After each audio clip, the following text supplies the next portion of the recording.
Hey, you guys, I got some okra salad. It's really good. I can't wait to show you. Let's get started. Start off by cutting off the edges. Now I'm going to slice the okra very, very thin. The mucilage, or what you call slime, is actually very beneficial for your body. It is high in fiber and it helps to lower our cholesterol and our blood pressure. It's very good, and by slicing it thinly, I get to access the mucilage. I got about a half a pound sliced in my bowl, and I'm going in with a half a cup of tomatoes. Now a half a cup of diced onions. Finally, a half a cup of extra virgin olive oil.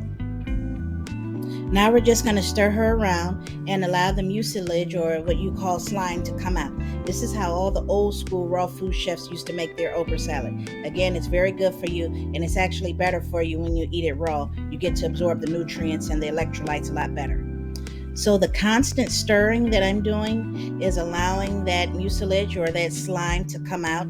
And what it's going to do is allow the tomatoes and the onions to stick really good to the okra. So it's going to be almost like a stew. This recipe is for all my raw foodists. This is how okra salad is prepared, and she's almost ready.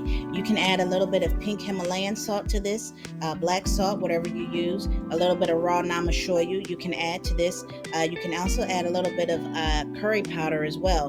And this is just an extra side dish that you would have along your raw food platter, along with your greens, your nut meat rolls, whatever it is that you eat. Again, this is an excellent recipe, and this is how okra is actually supposed to be eaten. And here we have it, delicious raw food okra salad made by vegan chef Leah. Please like, subscribe, and share the videos, and let's get the content out there. Love you guys.